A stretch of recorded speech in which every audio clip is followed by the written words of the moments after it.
Curtis Morrison. I'm running for Congress. My sign today says, Tu lucha is mi lucha. Your fight is my fight. If you have privilege like me, you need to be speaking up for the people that don't. Good afternoon. This is Living in the Promised Land, an immigrant rights podcast. I'm your host, J Shmueli, and what you just heard was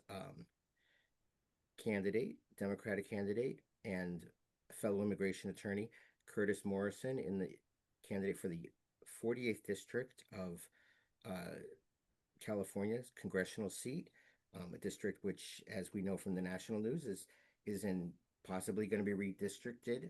It's going to be changing its boundaries, but it's in the San Diego area of Southern California, and it is held currently by Daryll Issa, who is very well known here in Washington, D.C., and nationally for his what we would call stunts, his grandstanding historically. That's how I knew him, as a man who's been under investigation for his own malfeasance. A man who reported his car stolen when his brother sold it. He said he didn't know his brother had it. These are all these different things that are going on, and a man who consistently goes to the border and leads towards the border and views himself as really a lot more important and significant than he is. And even, people in his own party have, called him kind of a blowhard. And that's how we view him from the outside. I know he's you never see anything that he's actually done. You can't imagine that. And his seriousness is kind of in question. He's not my congressman. And Curtis can tell us more about that. But Curtis, welcome. Well, thank you, Mark. I appreciate that introduction. It's good to be here. So, all we know about California and the elections next year is that Governor Newsom responded to what Governor Abbott in Texas did in trying to take 5 districts and to gerrymander them so that they will. What that means is to narrow the districts to create 5 seats that would be, in that case, that would be Republican, and in California's case, that would be Democrat. And that would also waters down the majority. So a seat where you might say 70% to 30% or 65 to 35% slanted in one direction or another would now be more like 55-45.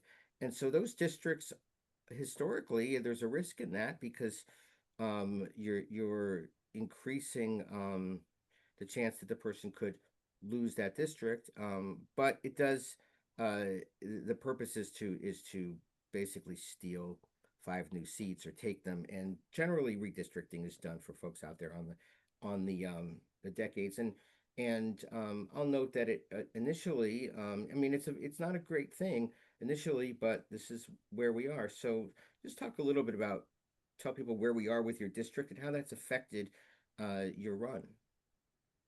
Great. So I jumped into this race in April, 5 months ago, and I jumped in based upon the maps as they are now, knowing that Daryll Issa has a significant advantage with the current map, but at the same time, knowing that the Big Beautiful Bill makes him, well, I guess it's the Big Beautiful Bill Act now, makes him extremely vulnerable in a way he's not been vulnerable before, because his base is going to suffer the consequences of his bill, not only through cuts in Medicaid and Medicare and probably Social Security, but also impacts from the funding of mass deportation, which is impacting this community in ways that I don't think he probably anticipated. I speak to a lot of people in this district who are like grandparents who are, you look at them and they're white as can be, and you're like, oh my gosh, they were going to want to talk about Social Security, and they don't. They want to talk about like how their grandson is on DACA, or their daughter is married to a man from the Philippines who's a nurse, but now he has to go back, or something like that. Immigration impacts all families, we are an integrated society now, and I don't think Republicans realize that.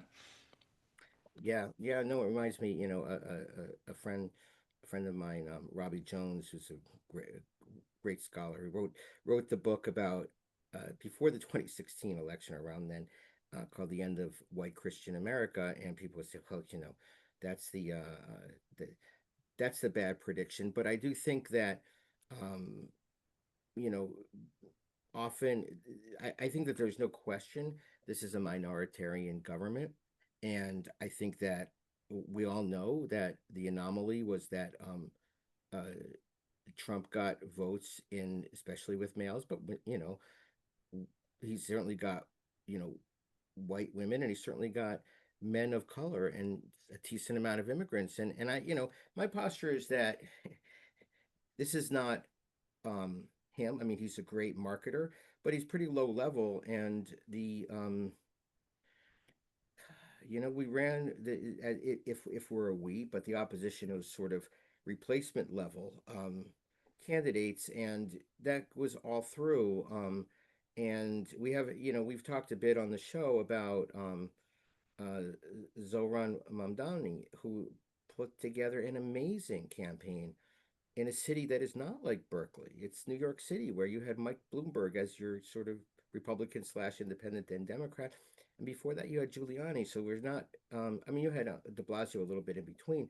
But the fact that he did really well, and uh, the party's not endorsing him, is sort of taking the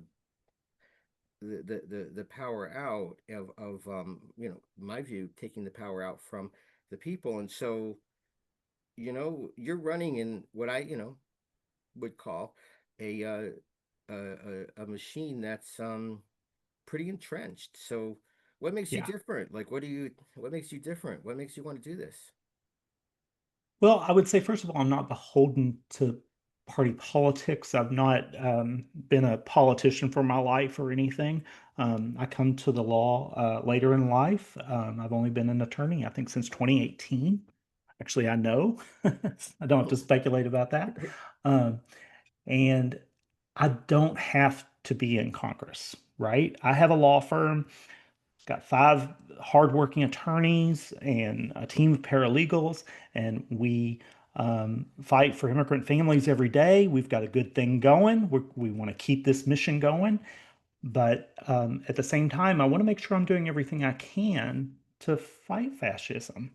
And and in my view, that means right now it means taking the House back, because if you give this man, but I mean, man, I say Donald Trump, if you give him 4 whole years instead of 2 years of having control of all branches of government, it's going to have a significant impact on whether or not we even have a democracy. So I do think that the midterms are extremely important, and I jumped in the race knowing that if Prop 50 can help us out and fight fire with fire and help offset that wickedness that's being done in Texas, I'm all for it, and I hope that it does. I will say that it's not in the bank, that we've got some work to do. People think, oh, Californians, they're all like a bunch of liberals and Democrats. And, you know, we have a lot of neighbors that are conservative, especially in this district too. And um, they're going to vote absentee, or they're going to show up and vote, and they're going to try to keep power in the Republicans. Um, it remains to be seen whether or not Prop 50 is going to pass, but we'll find out soon enough. So why you? Why me? So that's great. I think people need options, first of all. Um, and so I'm putting myself out there as an option. I'm not saying that I'm um, been anointed by anybody, or I'm, God's gift to politics or the 48th district. Um, I would say that I'm qualified for this job. I'm an attorney. I fight the Trump administration for a living. I have won multiple preliminary injunctions on behalf of immigrant families against Donald Trump, both in his first term, and now I've won one in the second term. Um, so I've got a reputation for doing the work that Congress should be doing right now. Congress should be holding Trump accountable. And I think that's one of the things that triggers me about Daryll Issa is he framed himself as a watchdog when Obama was president. He wrote a book and named it Watchdog. And the reality of it is, he, like you said, just stunts. He's not serious. Obama once said Daryll Issa is not serious about solving problems. And I think that's absolutely true. Right now, he's doing zero accountability of the Trump administration. He's focused on Obama, Hillary Clinton, and Joe Biden. Why would we elect a member of Congress to do that? Well, didn't he want was he the one who, yeah, he's the one who sponsored the bill to put Trump on the $100 bill, right? Was that him? He co-sponsored the bill. Co-sponsored, I don't yes. know if it was his idea, but at the same time, he probably would have been the primary sponsor. But at the same time that happened, he was nominating Trump for the Nobel Peace Prize, and that's Yes. his pinned tweet. He's proud of that. So, So, yeah, I mean, this is not yeah, because clearly beyond anything else, this is these are the lines that are drawn right now, and um I mean, clearly the thing is with immigration, we know one of the concerns and one of the reasons that this podcast exists is because a lot of people care. A lot of people out there don't like it, but they're quiet because it's the same reason kind of where I may uh, think the vaccines are good, but I can't answer medical questions. I can't answer. I you know I think maybe once I got above a B in any science class. Not that I wasn't fascinated by it, but I couldn't explain it. So when it comes to climate change, I know I don't like it. But I got friends, that can explain things out there. And so I know right. with immigration, there are people that really feel handcuffed because they just don't, there's no, it's hard to fight when you don't really have, I mean, the knowledge, you don't have leaders that are out there on the front lines also with you. Um, so, I, I would mhm, agree. I think that it's also complicated by the fact that our immigration law is very confusing, even for us who practice it. So right. imagine, journalists struggle with it, and by the time that they talk about it on TV, it's oversimplified, and people really just don't understand it. Yep. And so that contributes to the complication, I think. Yeah, there's a journalist working on one of the cases of mine. He was doing an ICE ride along, and he happened to they they they were looking for a known gang person, but they could they were tired of waiting and couldn't find him, whatever. And so then they turned around and there's somebody who's nervous. Let's go check him out. And so we know that's what's going on, and it's now a point where it's a complete terror. But I don't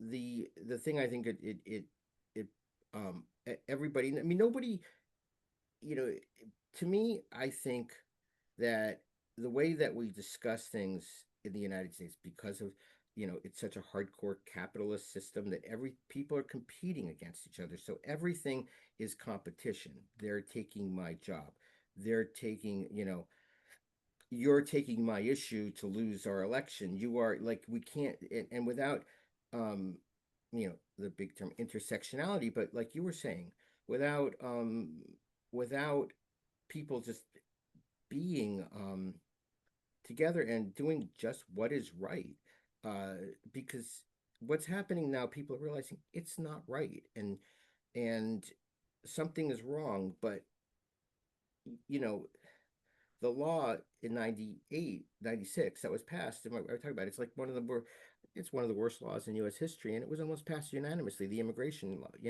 I read that, we talk about it a lot on the show, and I've been talking about it for like years at other shows, is how awful it was, but it was sort of unanimous because in the mid 90s, historical amnesia. There was the bombing in Oklahoma City. There was the torching of black churches all through the South. There was the bombing at the Olympics, like things we forget, like things that are really abnormal, like bombing of the Olympics. And people talk about violence now, but it is absolutely clear that the organized violence in the United States is are these paramilitary right wing groups historically, and studies show that they've buried. And but who took the blame? Who took the blame?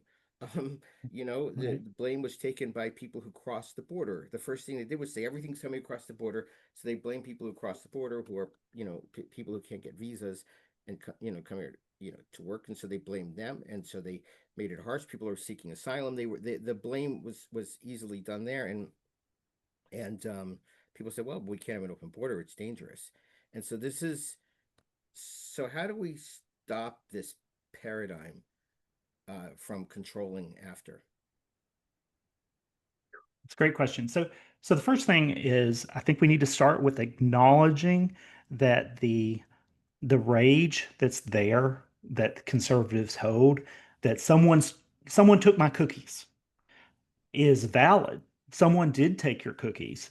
Um, we are not better off now than we were in the 80s. I remember, Mm. working at McDonald's back in 87 and stopping for gas every day. And gas went up from 87 to 90 cents a gallon. And I was like, oh, now it's five times that. But what people are paid is not five times that. So what's gone up is the cost of everything except for wages. Wages haven't gone up. And if you have to blame that on somebody, which I get, I mean, you got to hold accountability. It's not the brown people that you see in your life, it's the billionaires. We did not have thousands of billionaires in the 80s. We didn't have thousands of billionaires in the 90s. We didn't have thousands of billionaires in the 2000s. This is a very new phenomena, and that money came from somewhere, and it came from our pockets. And I think that people, if we can do a better job as Democrats on tracing that causation, that like, yes, you are suffering, but this is not why you're suffering. It's not because this Latina grandmother, Abuelita, she didn't cause it. It's it's the billionaires, it's the Zuckerbergs, it's the Elon Musk of the world. Right, and I'm going to bring on one of the economists who was on the commission, when I was in the Maryland Commission for the study of impact of immigrants on Maryland, Hmm. to talk about. I mean, economists, it's hard to get them to talk straight where people, but they Yeah, consider everything. But they'll say that you know the jobs for the most part are not taken, but they're created and they are enhanced and they create other jobs, building businesses, whatever that is. And, and even getting into this, that even that discussion of, uh, is a weird discussion because it assumes a hierarchy of rights. And it kind of reminds me of, yeah. with our federal troops in DC, speaking of, loss of democracy, which is, I live literally on the DC line on the Maryland side. So I cross the street and there's no troops there because actually the mayor's neighborhood and all that. So it's not quite yet, but I've seen them around and the your former state of Indiana has some National Guard here and its neighbor in Ohio and so Oh wow. yeah, so I see them and you know the wonder is like what is when the mayor here, which she's not, she's a bit of a collaborationist at best, and she said, "Well, no, there was no need for them right away because our crime rate has gone down." Assuming that if it hadn't, you send in federal troops and you don't work with local, you just impose like you're invading, and Right. I know you're not in L.A. But certainly what's happened in LA is electrify the nation on immigration. And I would imagine that, you all are paying attention. So, Oh um, yeah. so how did that affect the community having all those, troops and TA and all those folks doing ICE everywhere is that happening in San Diego too, or just more LA? Yeah, it's happening in San Diego. It's more isolated. It's not like it's going on in LA, but there are raids. There was a raid of a restaurant, kind of a classy restaurant in San Diego not long ago. There's raids in Escondido. huge Latino population inside the district. I'm sort of in a little hamlet called Fallbrook. Um, so it doesn't happen as much here, but I'll tell you what is happening in Fallbrook. Um, my husband's Hispanic, so we go to this Hispanic market to the grocery once a week. And usually we wait on this long line, but I kind of enjoy it because it's like a different culture than what I grew up as. And I just enjoy it. And I enjoy going to this little market. There's no longer lines when we go. People are staying home. They don't take the risk. Um, there's not as much traffic now in Southern California. People, and that's not just LA, that's San Diego County too. A lot of people are staying home. They're just playing it safe. Yeah, I mean, we want there to be less traffic because there's better public transportation, not for this reason, but that's Right, right. but But like, oh, go on. oh no, keep Well, I was just thinking, I was at a party function the other day and found out about somebody's grandparents who had been removed to Guatemala, and they were U.S. citizens. And fortunately, they were able to make it to the embassy, and the embassy was able to verify who they were. The embassy, and the embassy was the U.S. embassy there was very helpful and helped facilitating getting them back to the U.S. They still had to pay for their tickets. But so I was like, this is crazy. U.S. citizens getting deported. Let's tell your story. Well, this family doesn't want to tell their story because they're terrified. They're not even leaving the house. They're scared it's going to happen again.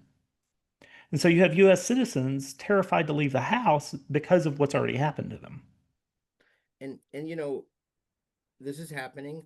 I'm heartened by people that see it in front of them and don't like it.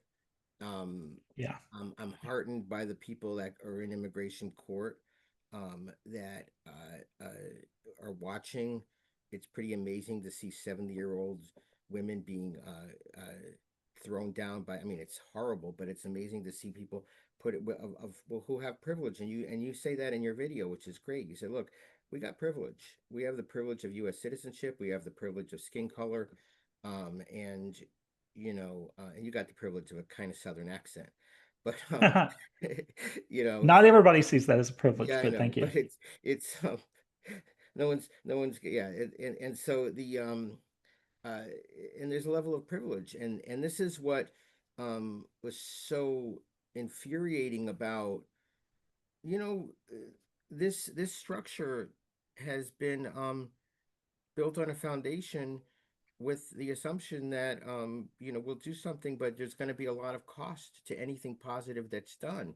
And you know, this is where in the 2013, they had this compromise immigration bill that was going to be done, and it was done by friend and hero of the show, Chuck Schumer. I say that very, very much facetiously, but who said, okay, we've passed something that was sort of decent, but we're going to make it, we want 68, we want to make it overwhelming.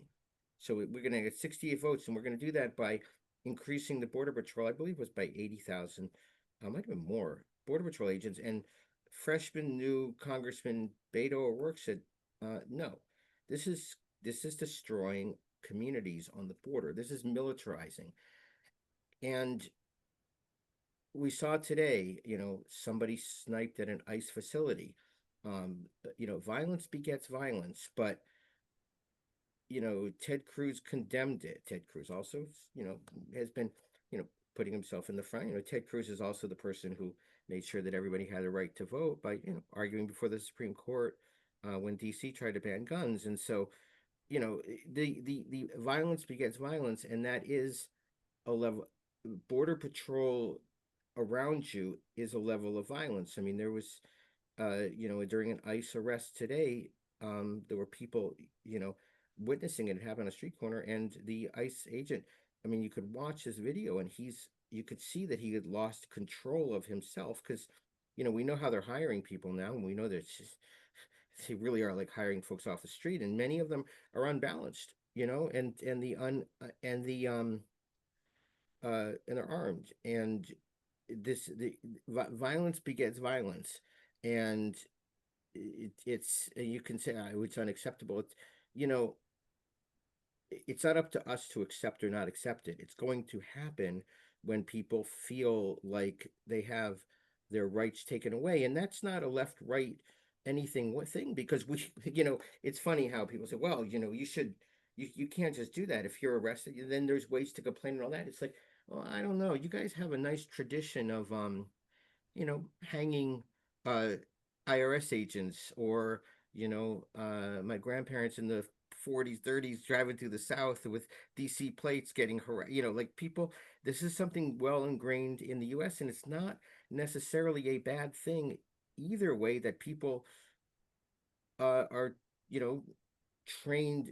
It's a conflict, but people are trained to sort of not be sheep and not be believing the government, and not think that everything a policeman does is right. And this is why we had Miranda rights, and this is why we Hmm. don't live in a fascist state. And there are, and the Republican, they will tell you the same thing when they won't. There's people that pull a gun when you tax them for their cattle grazing.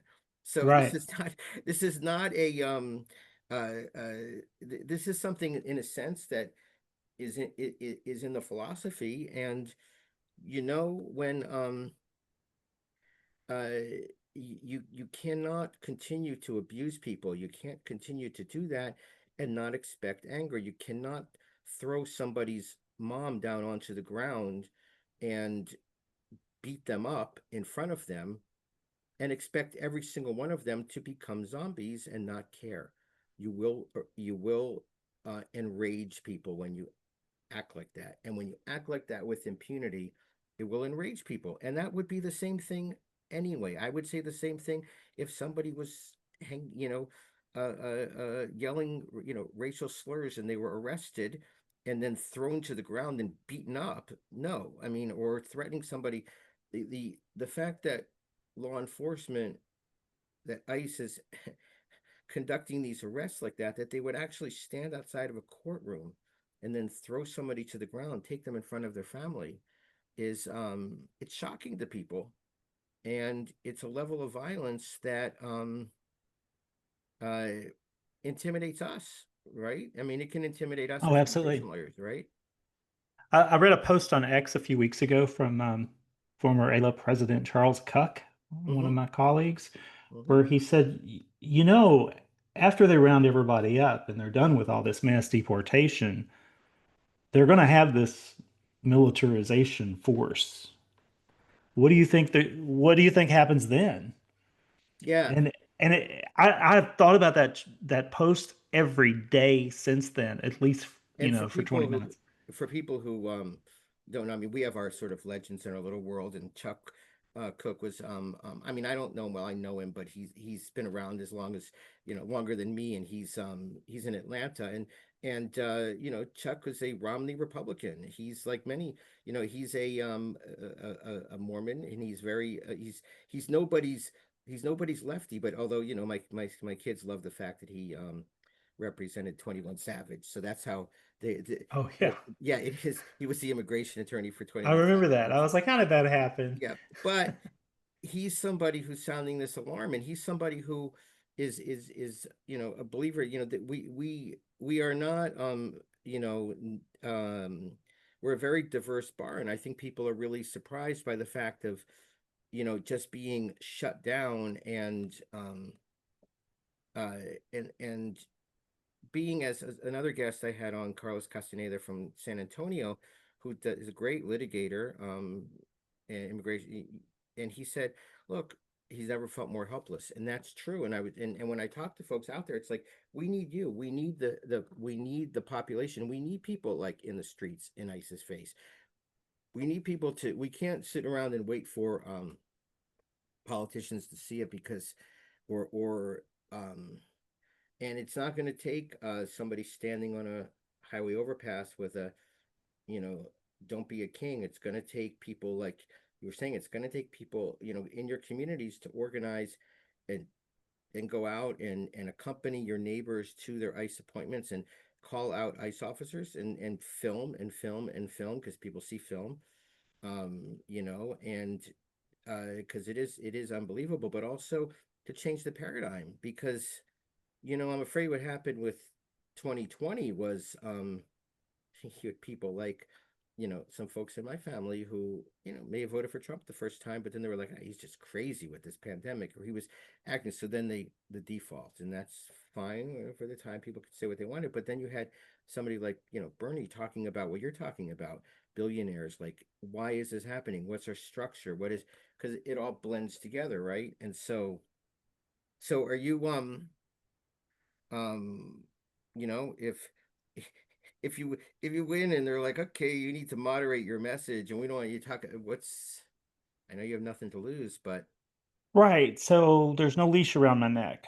So nobody's going to be telling me to moderate my message. Oh, well, surely they're going to tell me that, but I'm not beholden to anybody that makes me moderate my message.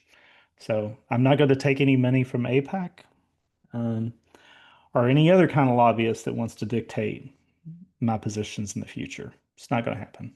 and you do not have the Southern California accent, so you're not from there. So where are you from? Like what's your where are you from? And Yeah, I grew up in a little place called Southern Indiana, which I'd say Lincoln grew up there, but I think Lincoln's claimed by like four different states. So I don't know if I can really do that. But it's a even though it's north when you're talking about the Civil War, it's a very southern part of the country.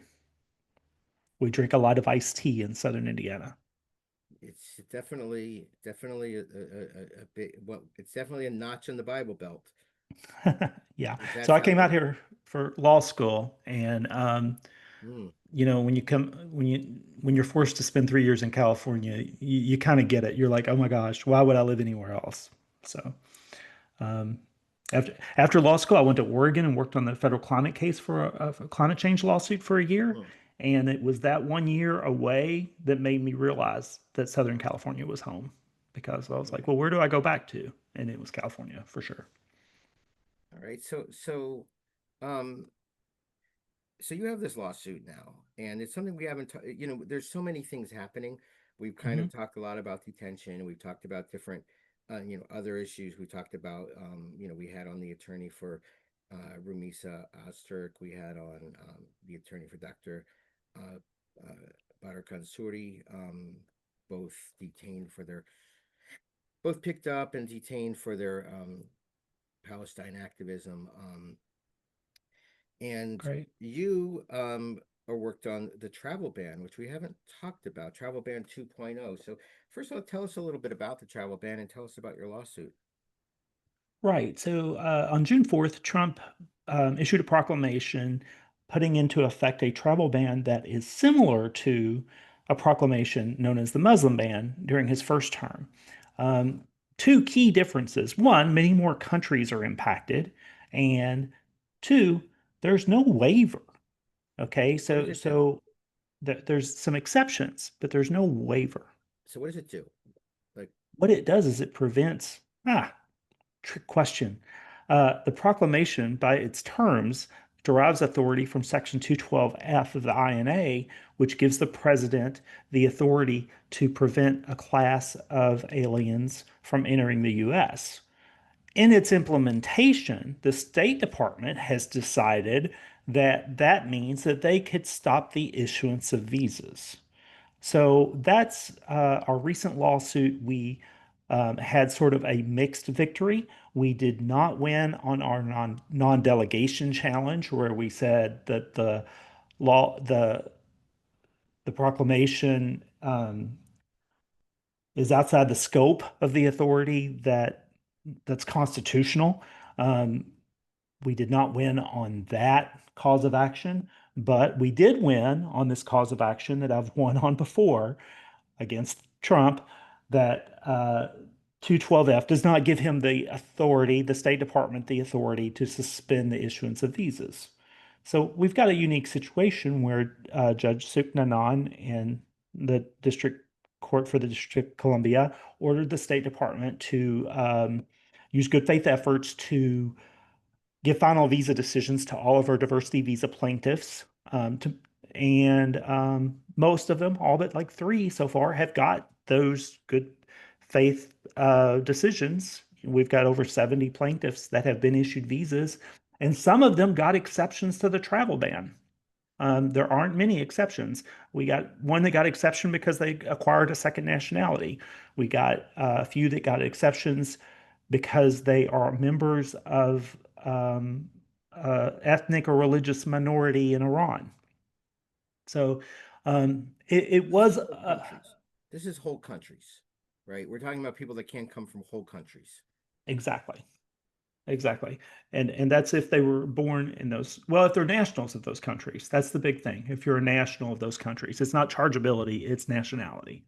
So what does that mean for the Chargeability is the country that you're born in, usually. Um, Nationality is the country you hold citizenship to.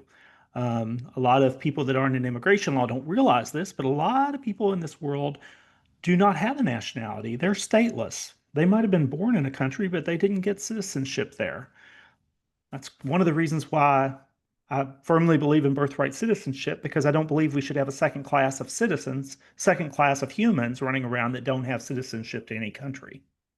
Um, so that's a tangent. No, well, no, it's not. I mean, that's the other. I've asked people to come out and talk about that. They're like, no, it'll never win. It'll never win. And it's like, well, no, I mean, birthright citizenship is not a given, and it's one of those things. I mean, there's a lot of things about the United States and the way it was built, and that lead to us not having the good things that other Western developed, even non-Western developed. I mean, you get healthcare, like people are Mhm. taken care of. And it's one of those things of where it's kind of drilled into us that, any government assistance means you're kind of, as the president would say, you're kind of a loser. Something's wrong with you.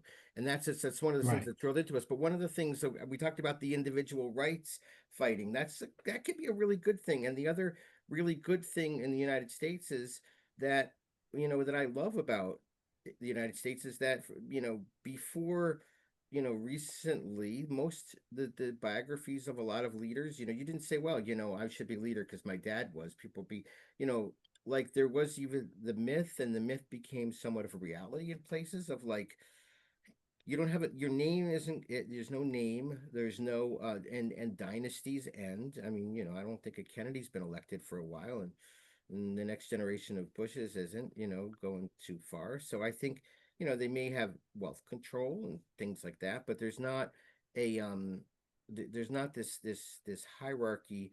And so being born in the United States, you're initially, they didn't think about immigration a whole lot for the first 100, years, until they banned Chinese.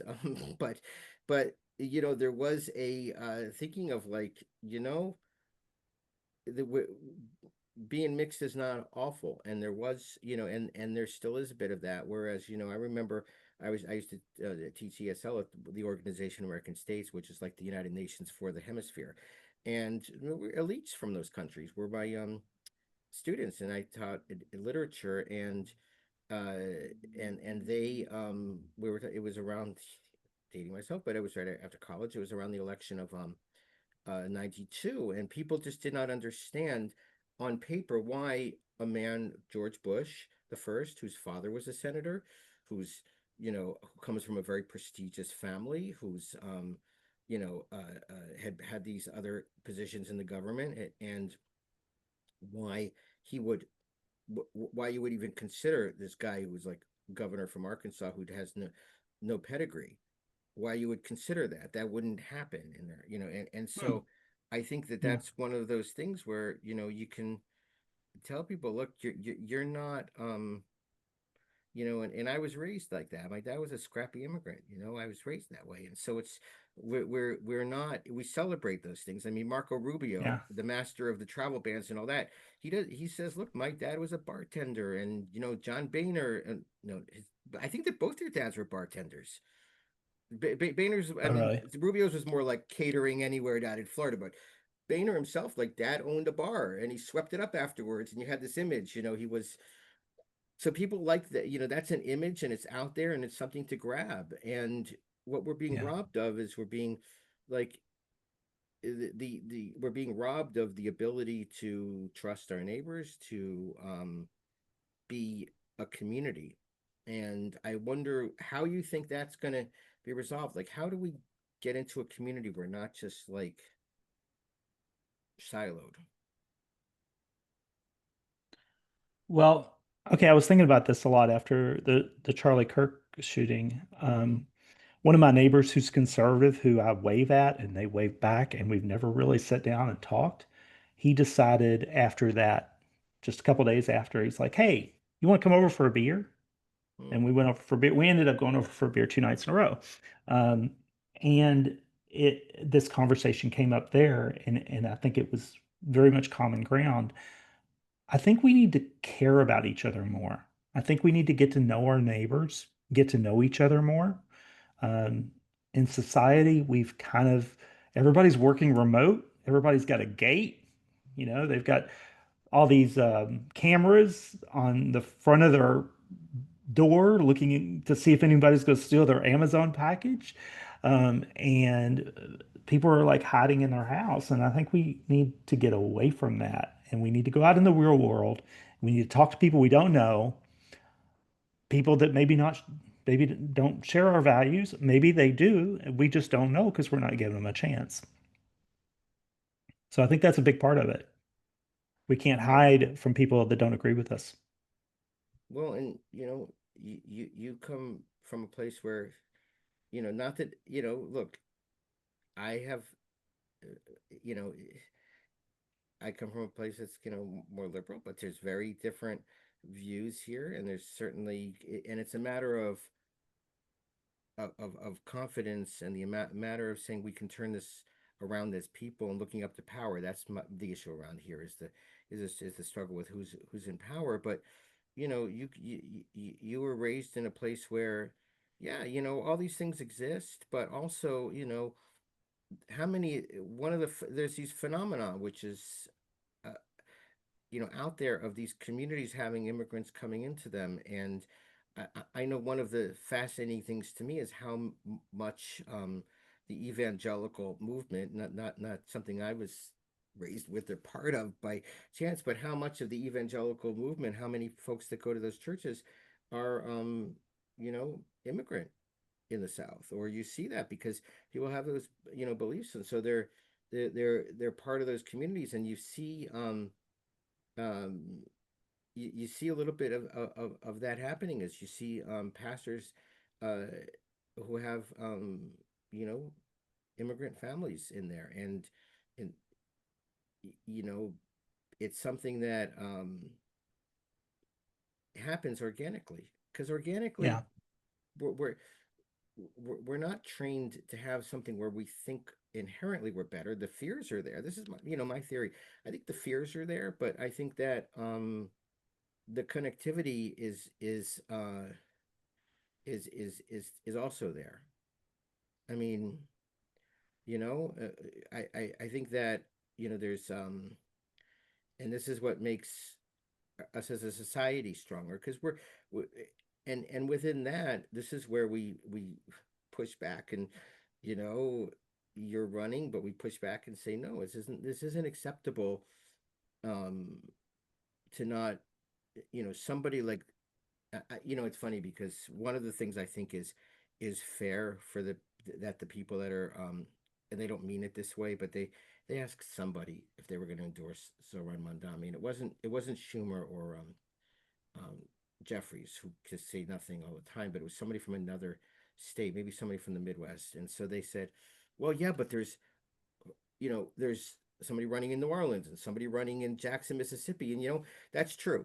New York is the center of it, and it's just, you yeah, just talk about New York, and it's like, yeah, yeah, well, it is the biggest place, but what's fascinating is how localities are saying, no, we're going to elect, people who are not going to run on bigotry.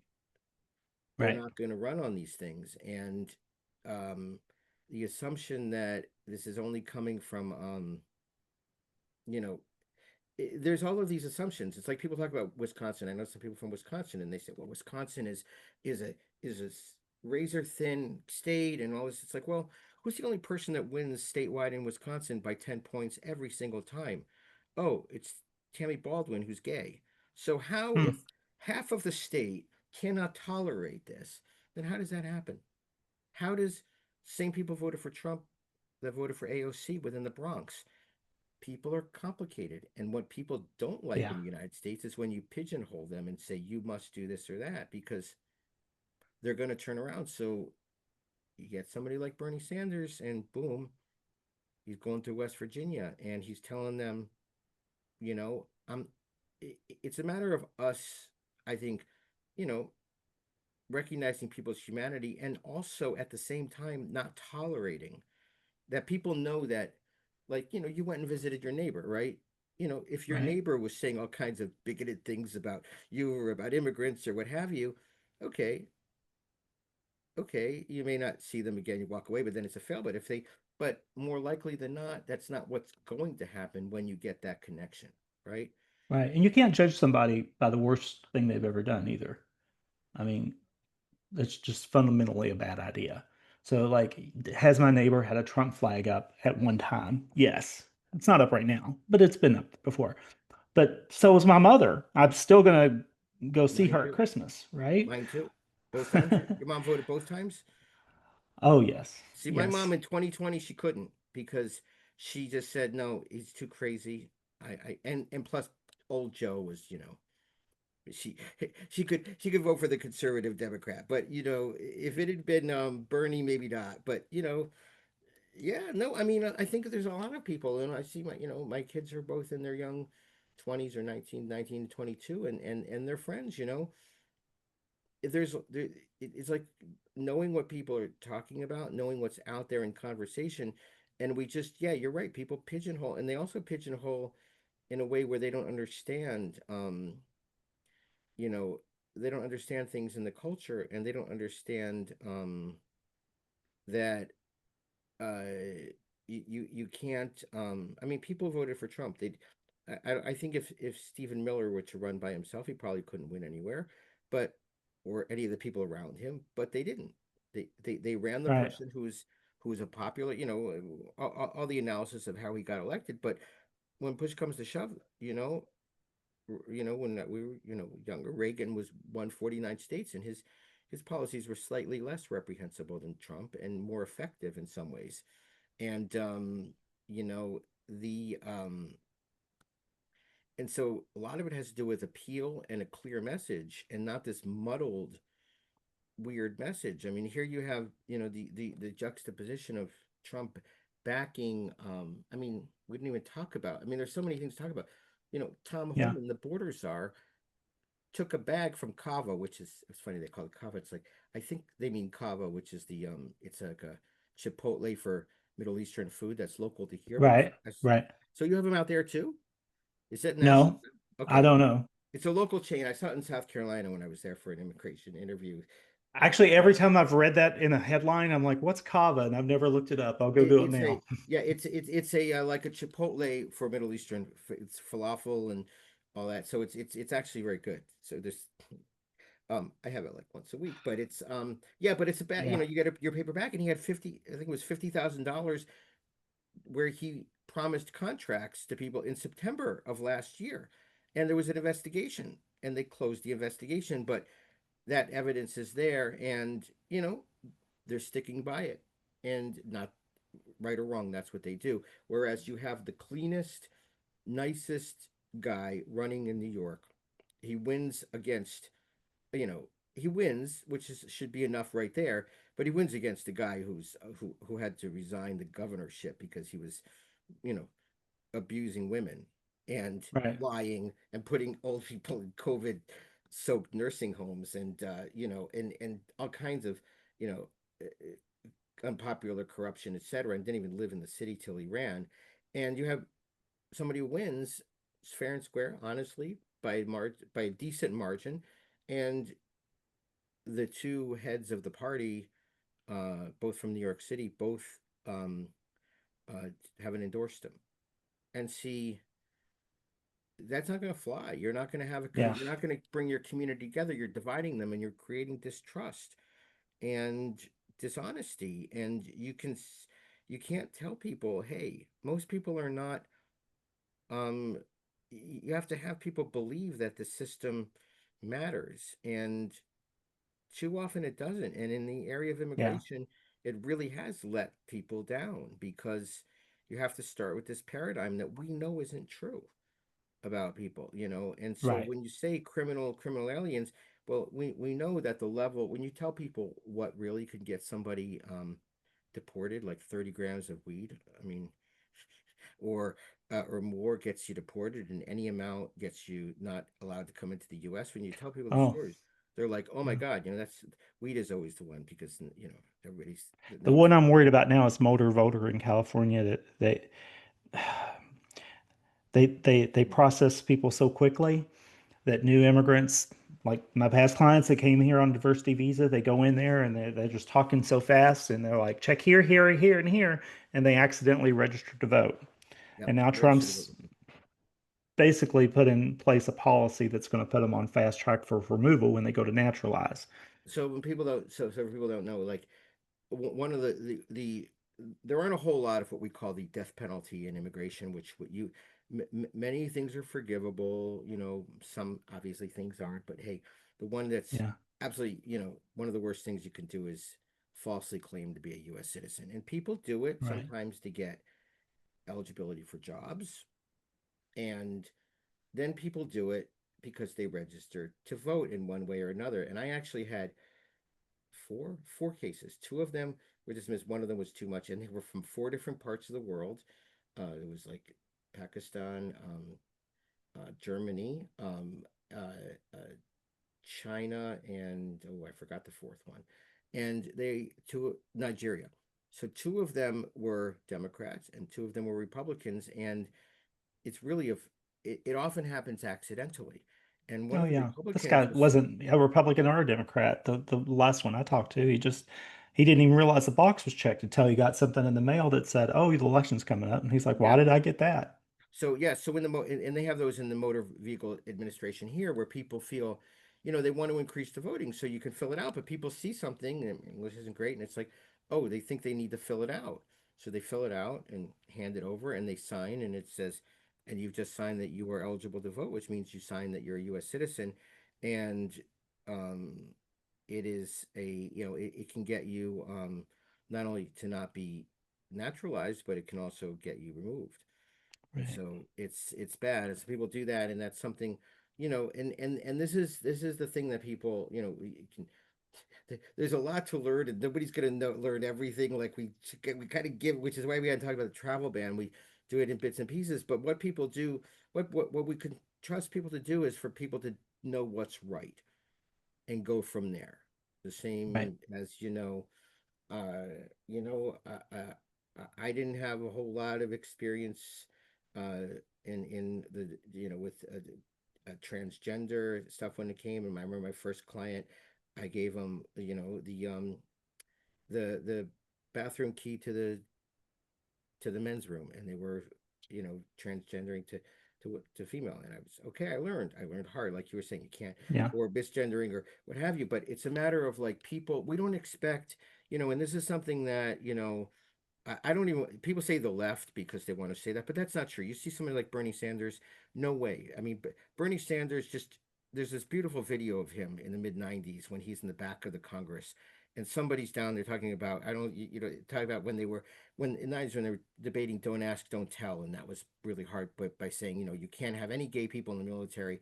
You gotta have only, even if they don't tell, they could still be gay and they're going to ruin the military and all that. So one of the yeah, congressman from your area said, I don't know which one it was, but he was from Southern California, and he said, homos in the military or something. And Bernie's standing in the back, goes, whoa, whoa, what did I hear? And he marches down, grabs it, and he just starts berating him for berating human beings. And, you know, there is just a basic, you don't assume the worst about people, and you don't by who they are, and right. you don't assume you don't make Bad assumptions. intentions.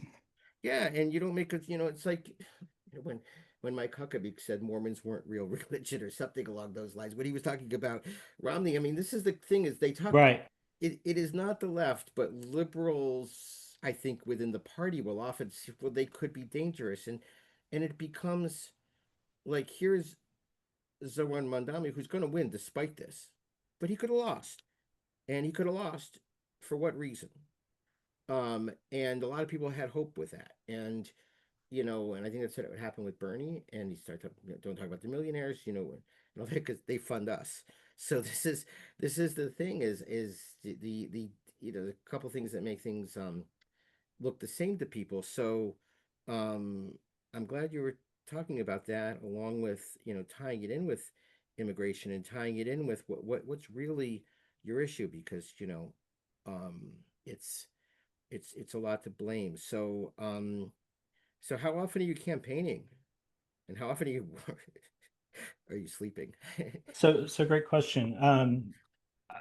Usually I can fit in one event Monday through Friday, and I'll do one or two on the weekends. Um, the 48th Congressional District has many, many Democratic Party clubs, local clubs. Sometimes they're geographic clubs, sometimes they're affinity clubs. And since the district's so spread out, there's a lot of driving. Fortunately, my husband likes to drive and he's very good at it. So I can work on the computer while I'm getting driven around. Um, but my law firm takes a lot of my time. Not going to lie about that. So that's going to impact my ability to campaign. Um, and here's the thing. When I jumped in this race, there wasn't a travel ban.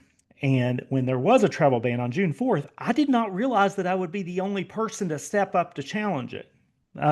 We had a couple pending lawsuits before a judge that I thought, you know what, let's amend those complaints and challenge the ban. And then we amended one other complaint, and then we filed a new complaint, and then we filed the DV complaint, and we just filed one on behalf of family preference category plaintiffs. I don't know how many that is. I think it's 6 challenges to the travel ban. Um, those are the only 6 challenges to the travel ban in the country right now. And I thought that other immigration attorneys would step up, but they haven't. So that is making it a little difficult for me to get out there and campaign. But at the same time, when I do campaign, I can say I'm actually fighting the administration. That's what I did this week. You know, it's true. I was not kissing babies. I was not knocking doors about Prop 50, but I I am fighting an appeal of the Trump administration of my victory in a travel ban lawsuit. And that's critical. I mean, the experience and just being the experience and just knowing on the front lines what's going on, and knowing, I mean, and you talk about that. You talk about you know things that it's really tough, because we talk about, well, no, who's really being detained, they're not criminals and all this other stuff, and sometimes you just want to scream. It's like, just imagine, I mean, come on. Do you really think people are going to come across the world, come here and go rob a bank like they couldn't rob a freaking bank in their own country? Like they couldn't, if they Right, wanted to steal money from you, like how many phishing spam things do you get every day in your various social media platforms, where people are figured out ways to take money a whole lot easier? Do you think that they're going right. to, and just want to end on this one is, when you're talking about Charlie Kirk, one of the things that I, was and we call it culture wars. In a sense, I don't like that term, but in a sense, I don't think it's a culture war. I think it's these are white supremacists, and these are people, and people have to remember, like, you know, Hitler took over in a country that was extremely modern, extremely cultured. Much of Eastern Europe was like that. With Austria, great music. Like, it was, these were cultured places, a lot even more than the US, and but they were this minoritarian crowd that convinced people, took over, and they kind of took from people who are muddled and comfortable. And I think when people, were when the shooting happened, afterwards, people say, you had the governor of Utah saying, Oh, he prayed. I hope it's not one of us. He prayed it wasn't one of us. One He of us. Now, prayed. did you take that to mean a Mormon, or what did you take that to mean? I think he said that somebody that looks like us. I think he just came out there and just said it, Did he, said the thing that okay. isn't So normally you think it was spoken, white? right? some people are saying the Yeah. Mormons because the Mormons, because Utah is sort of like that, or one of, but and then we do it on the other side when this stuff happens. It's like, please don't be a Muslim, please don't be an immigrant, and you know what? This is where we got to be grown-ups. Immigrants are going to do stuff just like regular people are, and I don't expect higher moral behavior, and I don't expect lower moral behavior. The one thing we do know is that they did, people, came across the world, they took the risk, they did those things to come here, and that is true, and that happens, and that's an extra thing that people took as entrepreneurial. But, you know, immigrants can't be different, from anything else, and in that sense. And so both of those need to be um hijacked, because Right. the this is not, you know unfortunately, this is not or fortunately, this is not the 60s where you had the local clan, or the 50s, or even into the 70s, and maybe last week with the people in Mississippi, I mean, with lynchings, and no one talked about Yeah. at the college. And it's not a matter of people in the clan tying somebody up and taking him out into the woods. Now it's often a somebody who's, there's, angry, and guns are there and what have you, and there's the developed ideology, and it's this weird thing, people are going into. But it's not, this is not the Symbionese Liberation Army. This is not any of, this is not Puerto Rican nationalists like in the 50s. This is not groups that are necessarily, with a political agenda fighting on our um, soil. It is a level of, you resolve your issues by violence, and to take people who are, um, who miss an immigration court date, say, or are out of status, and to stop and throw them onto the ground and stick them into these, we talked about the detention centers, and to do those kinds of things is nothing short of fascism, like you said. It's nothing short of that, and Yeah. it's shocking to people, and I think people are responding, but we have to let that be known, that it doesn't, like, like, I'm sorry, whatever you're waiting for, weirdo governor. Um, if it is, okay. If it isn't, okay. But you're not defined by that person, um, and you you condemn violence no matter that. I mean, of course you do, but focusing on the person is a distraction. And his distraction was, wait a minute, let's look at the rhetoric, let's look at what you stand for, because you know I mean, Huey Long, I mean, people who oftentimes, you know when you are in a situation where you are pushing for violence, like the administration's doing, and all those things, you are heating things up, and you're not creating a society You know, of tolerance. So that's, more than that. So I, anyway, do you I'm anything? with you, but I've kind of evolved on something here, and Yeah, that is please. I love calling out the Klan and saying, hey, you know, this is barbaric and you can't do this, and this is you've crossed the line. But we really need to address what drove them there. The grievances, the same as the economic grievances that were predated Hitler. There was some problems in Germany, and nobody stepped forward with a better idea. And so Right. his shit idea is the one that won the day. And I think that Democrats need to step forward with better ideas to solve problems for people that don't like us right now.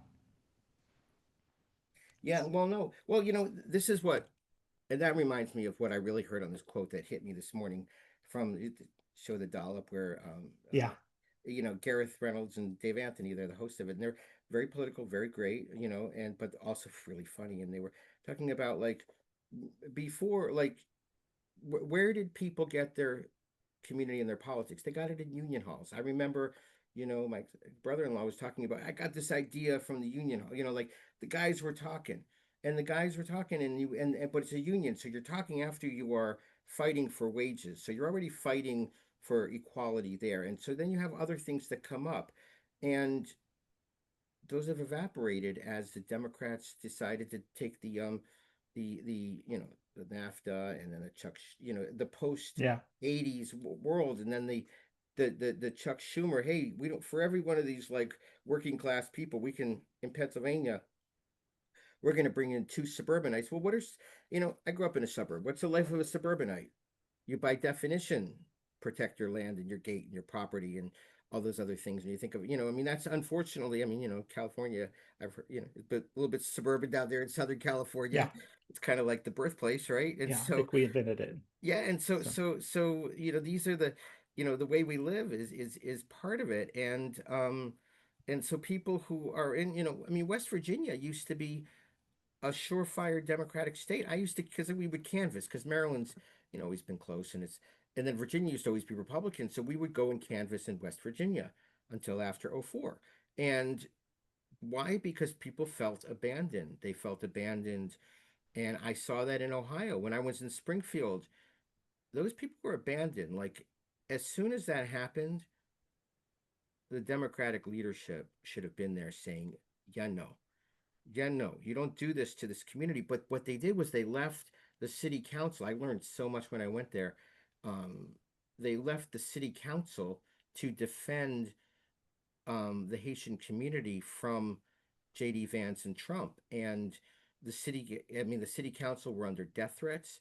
The university there, the small Lutheran college, had to close for a week because everybody was under death threats because this was a community that was, they literally, I mean, bad pun, but they sicked dogs on them, right. because they sent they sent this like army in, and it put people in fear. And talking to young, I was talking to some high school kids when I was there, and they're like, my uncle, grandfather, no. And I said, so, they were talking about, our teachers are great. I said, of course they are, because they have these students in the schools and they care. And um, the same thing happened in Oklahoma, where I forget his name, but he's now going to be the head of Turning Point USA. He's the one who had New College of South Florida. Got a fairly young guy with a beard. I can't Okay. think of his name We offhand, don't but have to promote him. It's okay. yeah, well, no, that's right, that's right. But he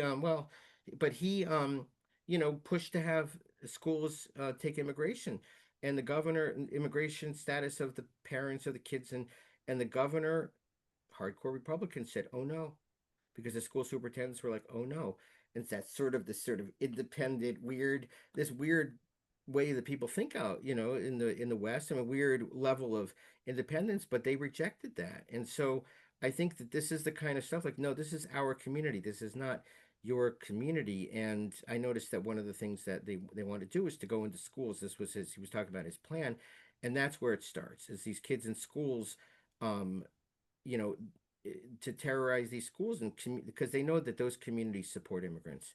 They know those teachers do. They know that that's what's going on. So they want to Right. attack that. And so, this is I don't think they're going to win. I think there's a lot of good people out there. I'm glad you're out there, campaigning and spreading, the word out there, and to just be normal, like to be normal the way that like we grew up with the more modern information is a huge step of just being like you were with your neighbor, like, and that's not trite, and I don't think that's trite, and I don't think it's missing the point. And some people would say to you and your husband, for going to your neighbors, but you don't understand, they're fascist, and you're gonna, it's like, no, no, no, no, no, because you know what, we're trained to not.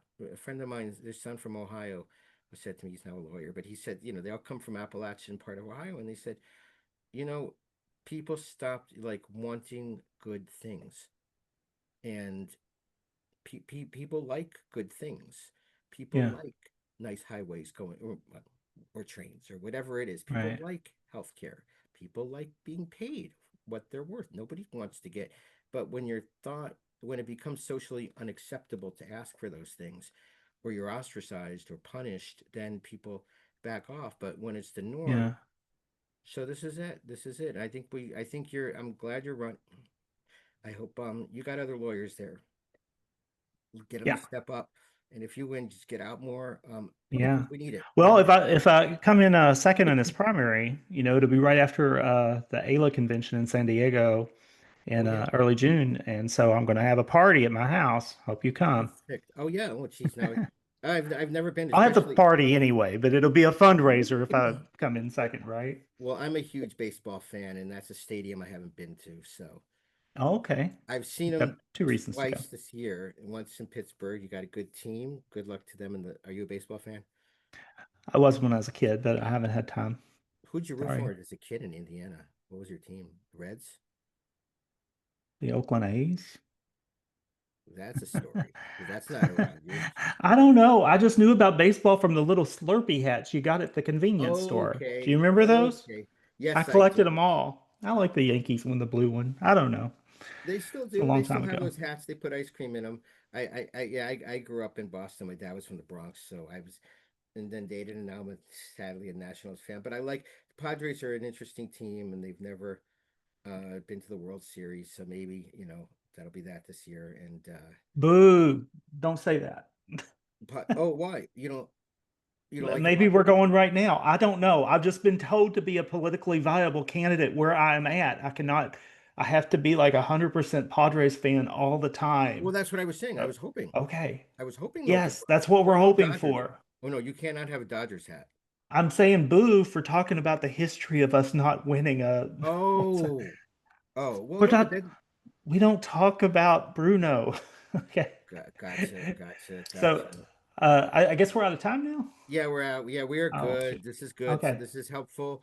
This is helpful to get you out there and first Yeah, election thanks candidates. for including me. Good luck on it, and we'll check back in. We'll check back in. Good luck on your campaign. Thanks you for be doing it, and we'll talk soon. Great. Thanks a Thank you, lot. Curtis. Okay. Bye. So, just I wanted think to, while we still have Curtis here for a sec, to thank Jeff okay. Barsky, Insect Factory for the music, and our super producer, Stephanie Boutois, for producing it. And until next time, thank you all, and thank you, Curtis, for here. Okay, take care. Bye bye. Thanks. Bye.